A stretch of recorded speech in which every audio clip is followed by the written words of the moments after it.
Come back to my channel. Today we're going to discuss constitution law, and this is going to be useful for the people who are preparing for LLB for the first semesters.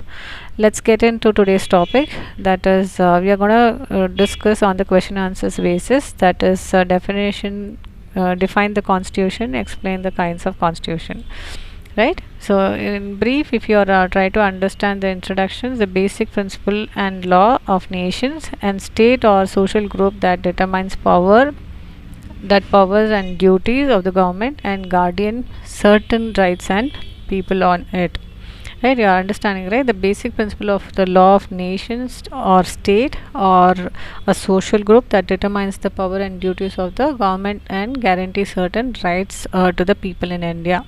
So that is the overall concept of what is constitution. It is a written instrument embodying the rules of political or social organizations. If you ask for the examples, what is Oxford English Dictionary defines constitution as a body of fundamental principle or established proceeded according which the state organizations is governed.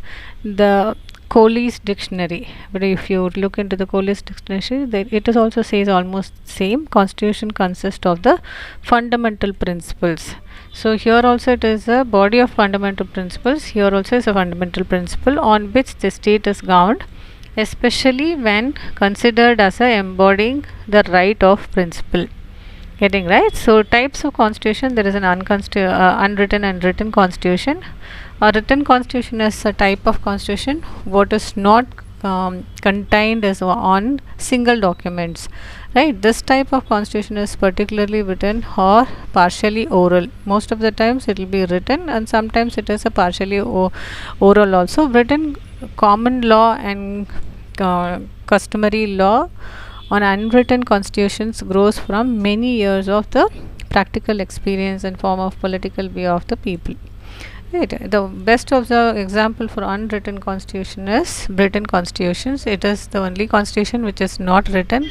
It is not in a one document but can be found in various sources such as statutes, conventions on judicial decisions.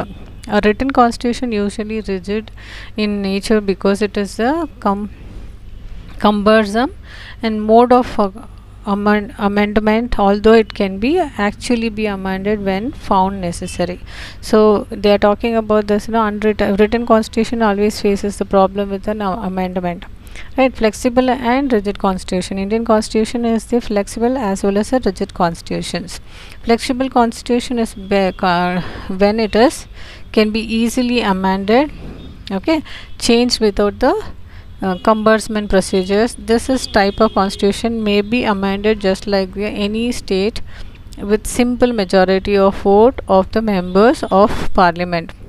Again, on the other hand, the rigid constitution is type of constitution which has a cumbersome of long amendment procedure. It takes a lot of time, and procedure for amending or rigid constitution is different from procedure. And for enacting and amending the ordinary law of the land. Okay, the enactment of amendment of ordinary law is usually by simple majority vote in relevant parliament and has authority to make and amend such how. However, the procedure for amending rigid constitutions may include 2/3 of majority vote, and members of this central government legislature as well as 2/3 of majority vote in 2/3 of vote in state legislature in such country, and sometimes ratification by people in the referendum and so forth.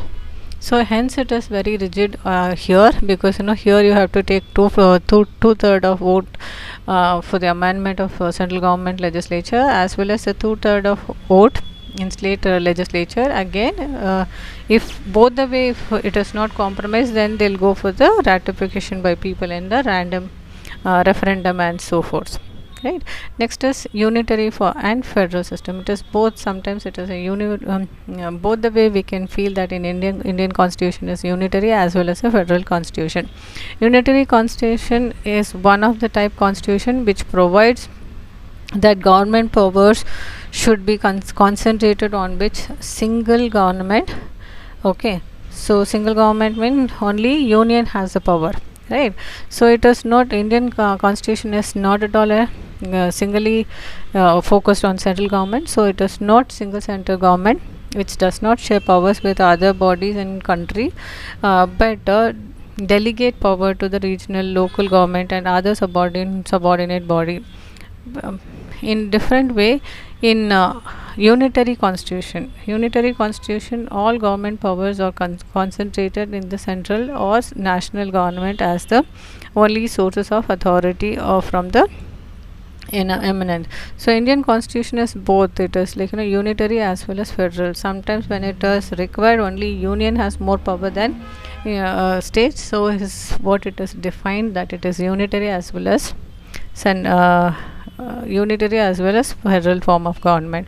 Country operating unitary systems of government usually adopts a unitary constitution. The constitutions through supreme is usually flexible and not rigid, as government has power to amend and it may necessary. On the other hand, federal system of government is associated of free states, where power is constitutionally shared to the federal state as well as local council, and each tier of government exceeding its constitutionally assigned power as a functions. Next is democratic constitution. As you all very well know what is democratic way of constitution, the word democracy is derived from the combination of two Greek words, that is demo meaning people and katria meaning the rule of government. Democracy is the government of the people who participate in government either directly or through the representative, right? A true democratic government must be government made up of the generality or representative of the people. It must also be a government installed by people. So it is republic and monarchical constitution. So republican constitution is type of constitution that provides. So it is republican and monarchical constitutions. To understand monarchical constitution, you must understand that monarchy is a government led by king or queen empire. Monarchical constitution is actually a dynasty where the monarchy is succeeded by his or her children, other heir from the generations to generation, or from ruling houses to another. Whereas this republic constitution is a type of constitution that provides the possession of an elected head of a state for fixed term and office, who is usually known as a president.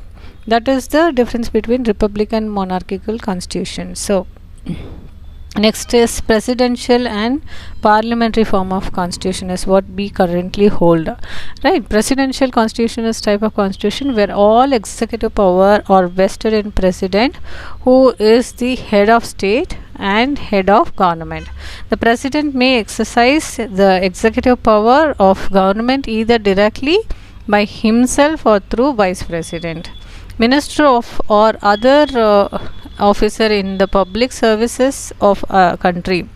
The power of the president is maintain the constitution and to apply all the law made by parliament for the time being force. On the other hand, parliament constitutes is type of constitutions where all executive powers and the government vested in prime minister, who is the head of government. So it is both. We do have a presidential form of government meant to president, and parliamentary form of constitution is meant to chief minister, right? Prime minister. So these both is called as a presidential and parliamentary form of government. Next we will be discussing about the preamble meaning and importance and objects and values, so that we discuss in next class. Today that's all. Do like my videos and subscribe my channel for more updates. Thank you and have a great day. Bye.